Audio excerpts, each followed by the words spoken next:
Hello good morning students. आज जो हम रिवीजन करने वाले हैं या जो प्रश्न उत्तर देखने वाले हैं वो अध्याय 1 जो है रासायनिक समीकरण, उसका अभ्यास के प्रश्न उत्तरों को करने वाले हैं। तो चलिए क्वेश्चन आंसर आज स्टार्ट करते हैं। अध्याय 1 रासायनिक समीकरण। आज का हमारा पहला क्वेश्चन है, नीचे दी गई अभिक्रियाओं के संबंध में कौन सा कथन असत्य है, पूछ लिया गया है। तो कौन सा कथन असत्य है, तो देखिए लिखा पहला दिया है ऑप्शन कि शीशा अपचयित हो रहा है। अपचयित मतलब शीशा में जो है ऑक्सीजन का ह्रास हो रहा है, तो सही बात है ये। दूसरा कार्बन डाइऑक्साइड अपचयित हो रहा है, कार्बन डाइऑक्साइड, तो देखिए कार्बन डाइऑक्साइड तो इधर है ही नहीं, केवल कार्बन है, तो ये गलत हो जाएगा। ठीक है। तीसरा बोलता है कि कार्बन अपचयित हो रहा है, तो कार्बन अपचयित हो रहा है कह रहा है आपसे, तो कार्बन उपचयित हो रहा है, तो देखिए कार्बन जो है उपचयित हो रहा है मतलब इसमें ऑक्सीजन जुड़ रहा है, तो हाँ ये सही हो जाएगा। जैसे मतलब लेड ऑक्साइड अपचयित हो रहा है, तो लेड ऑक्साइड अपचयित हो रहा है मतलब उसमें क्या हो रहा है कि इसमें कार्बन का ऑक्सीजन का ह्रास हो रहा है, तो वो भी सही है। तो चलिए देखते हैं, इसमें हमारा 2 गलत हो जा रहा है, तो हमारा आंसर होगा, हमारा आंसर होने वाला है इसमें, इसका हो जाएगा ए और बी जो है ये क्या है, एकदम सही ऑप्शन है इसका। चलिए बढ़ते हैं अगले क्वेश्चन की ओर। चलिए क्वेश्चन नंबर 2 देखते हैं। लिखा है कि FeO3 एल्युमिनियम के साथ अभिक्रिया करके बनाया, मतलब Fe बनाता है। तो इसमें बोल रहा है कि किस प्रकार की अभिक्रिया। तो देखिए इसमें FeO3 जो है, इसमें क्या देखिए एल्युमिनियम जो है ऑक्सीजन के साथ अभिक्रिया का एक उत्पाद तैयार कर रहा है, और क्या कर रहा है, आयरन को अलग कर रहा है। तो जिस भी अभिक्रिया में क्या करेगा, अलग कर देगा, उसको बोलेंगे हम लोग विस्थापन अभिक्रिया। तो हमारा आंसर जो है ऑप्शन 2 जो है वो एकदम सही हो जाएगा, इसका आंसर विस्थापन अभिक्रिया होगा। चलिए बढ़ते हैं अगले क्वेश्चन की ओर।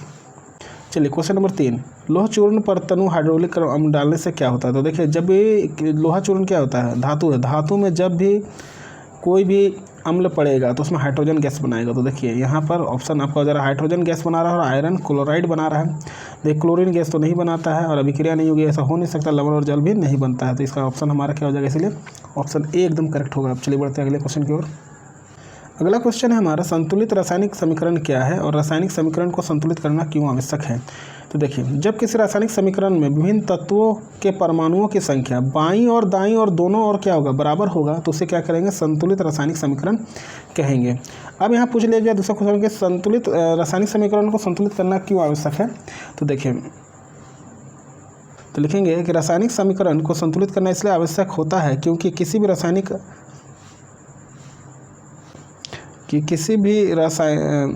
रासायनिक समीकरण को संतुलित करना इसलिए आवश्यक होता है क्योंकि किसी भी रासायनिक अभिक्रिया में द्रव्यमान का ना तो निर्माण होता है और ना ही विनाश होता है।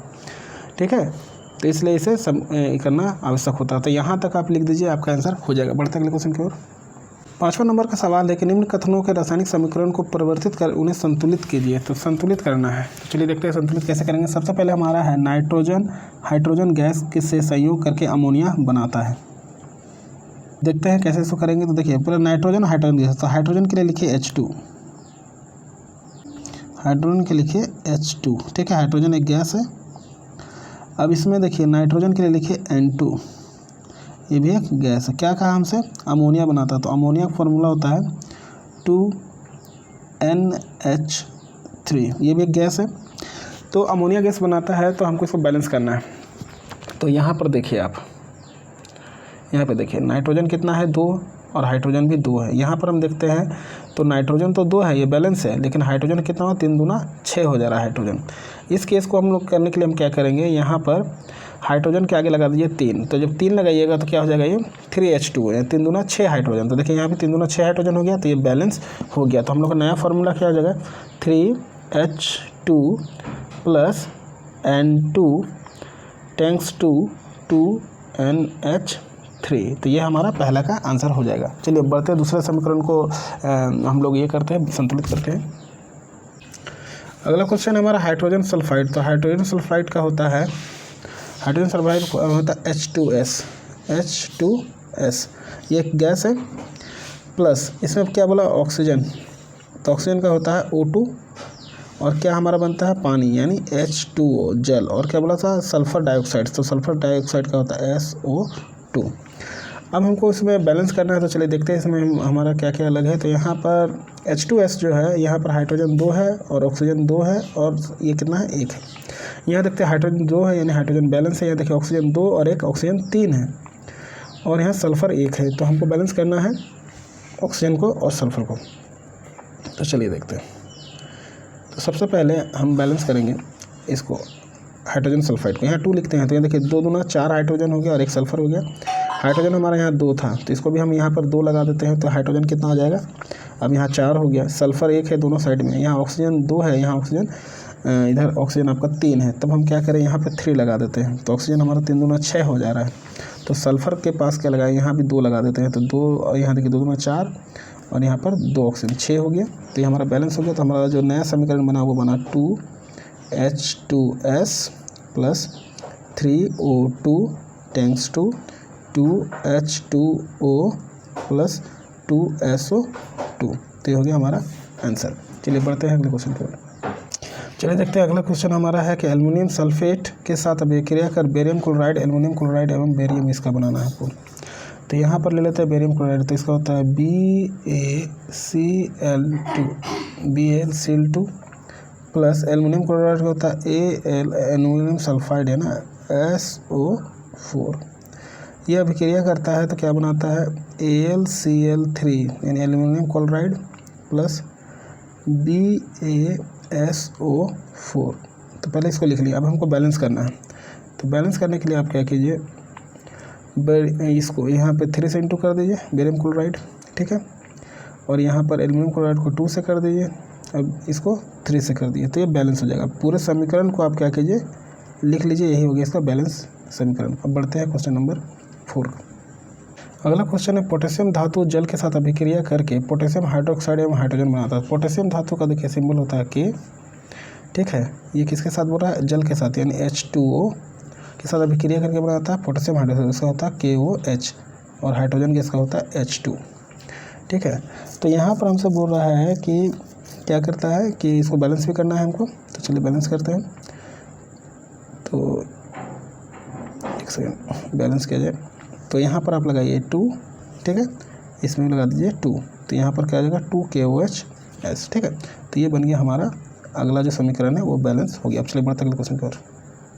चलिए अब आज का हम लोग अगला क्वेश्चन देखते हैं, निम्नलिखित समीकरणों को संतुलित करिए। क्वेश्चन नंबर 6 है, आपको संतुलित करना है। तो देखिए यहाँ लिखा HNO3 है ना, CaCO2 और CaNO3 और H2O। इसमें हमको करना क्या, देखिए इसमें यहाँ लगा दीजिए 2, ठीक है, और Ca इसमें कुछ नहीं करना है आपको, बस ये क्या हो गया बैलेंस हो गया। बस यहाँ पर आप जो 2 लगा दिए इससे ये बैलेंस हो गया।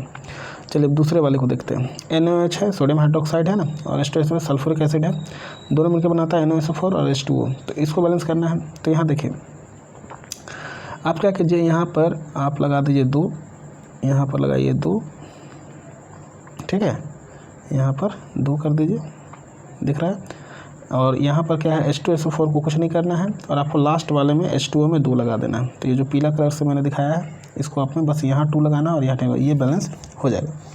चलिए अब बढ़ते हैं अगले क्वेश्चन की ओर। अगला जो हमारा है वो है ये वाला है ना, NaCl प्लस AgNO3। तो इसको कैसे बैलेंस करें, तो चलिए इसको देखते हैं। इसमें देखिए क्या करना है, NaCl AgNO3 है ना, ये देखिए दोनों तरफ बराबर है, NaCl जो है और AgNO3, देखिए AgCl यहाँ भी है एक, और यहाँ देखिए NO3 3 था तो यहाँ पर है, तो इसमें ये बैलेंस है, इसमें कुछ नहीं करना है आपको, जैसा है वैसा ही उतार देना है। इसके बाद आते हैं, चलिए इसमें देखिए BaCl2 H2SO4, तो BaSO4 और HCl। तो देखिए यहाँ पर क्या Cl2 है ना, यहाँ पर Cl2 नहीं है, तो आपको क्या करना, बस यहाँ पर 2 ऐड कर देना है और ये भी आपका बैलेंस हो जाएगा। तो इस तरह से आप संतुलित कर सकते हैं, और अगर आपको संतुलित करना सीखना है तो आप हमें कमेंट बॉक्स में कमेंट करिए, हम इसका जरूर इसको अपलोड कर देंगे कैसे किया जाए। चलिए बढ़ते हैं अगला क्वेश्चन। चलिए अगला क्वेश्चन देखते हैं। क्वेश्चन नंबर 7, निम्न अभिक्रियाओं को संतुलित रासायनिक समीकरण ले। देखिए यहाँ पर शब्दों में लिखा गया है रासायनिक समीकरण को, आपको उसको क्या करना है, संकेत में लिखना है, समीकरण में लिखना है। तो यहाँ हमने पहले से कर रखा है, आप यहाँ से लिख लीजिए।